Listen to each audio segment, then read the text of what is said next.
নমস্কার, আমার ইউটিউব পরিবারের সকল সদস্যকে আমার নতুন একটি ব্লগে তোমাদের সব্বাইকে জানাই স্বাগত এবং অনেক অনেক ভালোবাসা জানিয়ে আজ ব্লগটি শুরু করছি। তোমরা সবাই কেমন আছো? আশা করছি তোমরা সবাই অনেক অনেক ভালো আছো। আমরাও খুব ভালো আছি। আর ফার্স্টে যে গোলাপটা দেখালাম, মৌ টিউশন গেছিলো, ওখান থেকে আসার সময় সামনে ছিল, নিয়ে এসে আমাকে বলছে, মা এটা তোমার জন্য। তো উম, গোলাপটা এত সুন্দর লাগছিল, আমি কি করেছি, গ্লাসের মধ্যে জল দিয়ে ওটাকে রেখে দিয়েছি। তারপরে দেখো মাহিকে তো স্নান করিয়ে দিয়েছি, স্নান টান করিয়ে ওকে রেডি করিয়ে দিয়েছি। তো ও একটু দুষ্টুমি করছে, সেগুলো তোমাদের সাথে শেয়ার করলাম। দেখেছো কেমন পাক্কা বদমাশ হয়েছে। তারপর আমি রান্না বান্না করব বলে আমি এইদিকে সব সবজিগুলো রেডি করছি, মানে শাকটাকে বেছে নিচ্ছি, শাকটা ভাজা করব, ওই জন্য শাকটাকে বেছে নিচ্ছি। আর মাহিকে দেখো, আজকে রান্না যে করব সেইগুলো আমি সব কিছু রেডি করে নিয়েছি হাতের কাছে। কি বলো তো, রেডি করে নিয়ে রান্না বসালে না খুব তাড়াতাড়ি রান্না বান্নাটা হয়ে যায় কমপ্লিট। আর না হলে না মানে কি প্রচুর বিরক্ত লাগে যে একটা করে রেডি করব, একটা করে রান্না করব।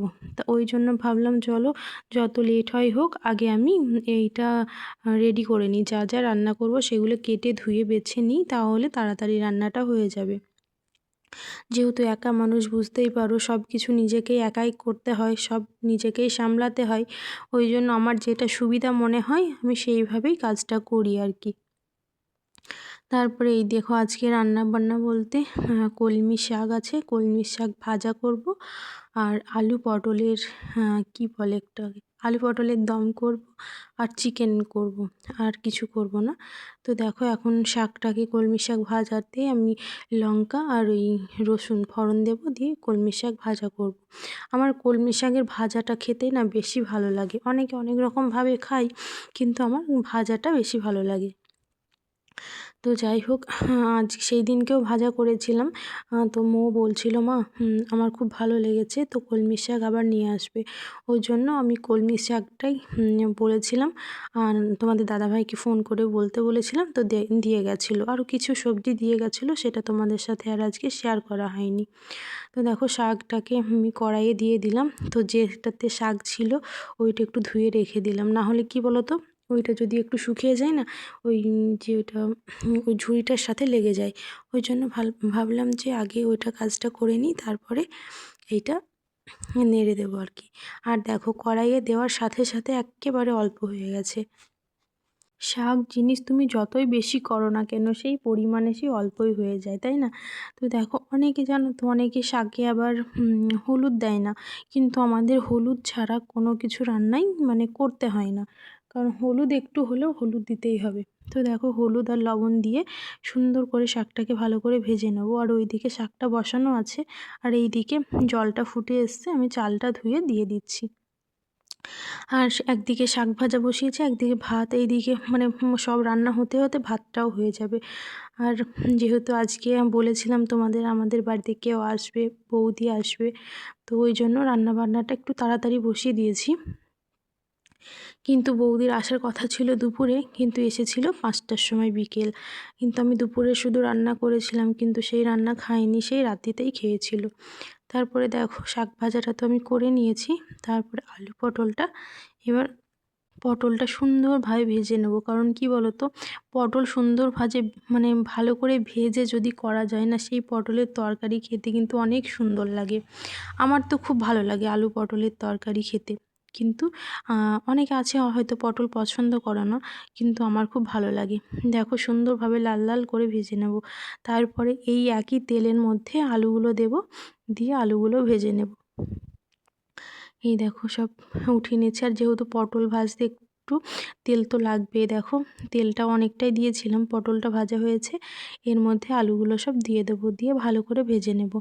আলু পটল দিয়ে রান্না, এর মধ্যে হয়তো পোস্ত দিলে হতো, কিন্তু আজকে আমার কাছে পোস্তটা ছিল না, ওই জন্য পোস্ত দিইনি। তো পেঁয়াজ রসুন সব কিছু মশলা দিয়েছিলাম। দেখো চিকেনের মতো কালারটা লাগছে, তাই না বলো? কিন্তু এটা চিকেন না, এটা আলু পটলের তরকারি।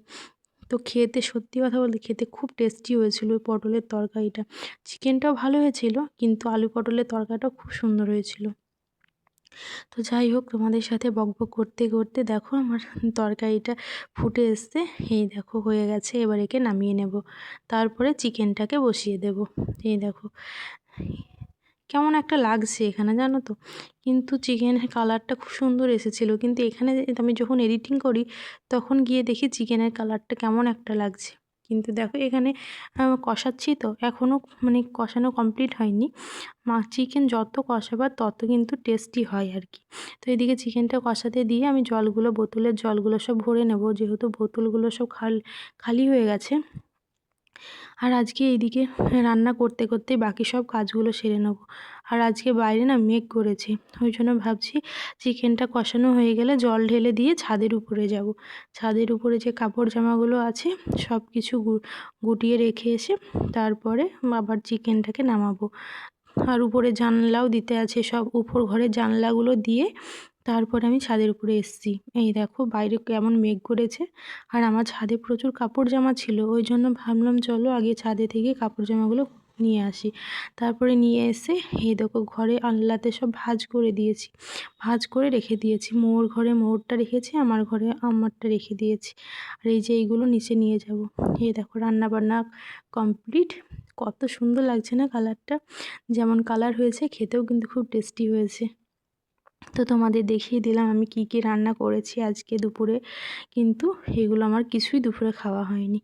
তারপরে এই দেখো রান্না বান্না কমপ্লিট করে যে কাজটা আমাদের করতে হয়, রান্নাঘর পরিষ্কার করা, সুন্দরভাবে রান্নাঘরটা পরিষ্কার করে নিয়েছি। তারপরে এই দেখো বৌদি চলে এসছে, বৌদি, আর এটা হচ্ছে আমাদের কৃষাণু বাবু। কিছুদিন আগে বলেছিলাম তোমাদের যে আমাদের ওখানে মেলা হচ্ছে, তো আমার তো যাওয়া হয়নি, তো যে খেলনাগুলো কিনেছিল সেইগুলোই নিয়ে এসেছে। এ হচ্ছে একটা হাঁস, একটা প্লেন, আর একটা মাহির খেলনা, আরও মাহির হেয়ারবেল আছে, তারপর আমার জন্য ক্লিপ, সব কিছুই নিয়ে এসেছে। দেখো কৃষাণুবাবু আমাকে বলছে, পিসিমণি তুমি ভিডিও করছো? আমি বলছি হ্যাঁ ভিডিও করছি। দেখো তোমাদের সাথে দেখিয়ে দিলাম। তারপরে সন্ধ্যার সময় চা বানাতে এসেছি এখন, লাল চা। লাল চাটাই আমার ভালো লাগে। বৌদিকে বললাম, বৌদি বললো না আমি লাল চাই খাবো, তো ওই জন্য লাল চাই করছি। তো দেখো লাল চা করছি, আর এইদিকে পকোড়া নিয়ে আসা হয়েছে। পকোড়া বলতে চপ, চপ নিয়ে আসা হয়েছে। বৌদি আর মৌ দুজনে গেছিলো, গিয়ে নিয়ে এসেছে। আমি বললাম যাও বৌদি, তো গিয়ে নিয়ে এসেছিলো। তো আমরা চাটা ঢেলে নিচ্ছি। তারপরে এখন সন্ধ্যাবেলায় সবাই চা খাবো একসাথে বসে, অনেক দিন পর একসাথে সবাই মিলে একসাথে থাকা, খাওয়ার মজাটাই আলাদা, তাই না বলো? কিন্তু আমি একা একা থাকি, কিছু করার নেই, থাকতে তো আমাকে হবেই। তো সবার মধ্যে থাকা আর একা থাকা অনেক আলাদা। সবার মধ্যে থাকলে না হাসি মজায় আনন্দেই দিন কেটে যায়। তো চলো ভিডিওটা এখানেই শেষ করছি, বাই।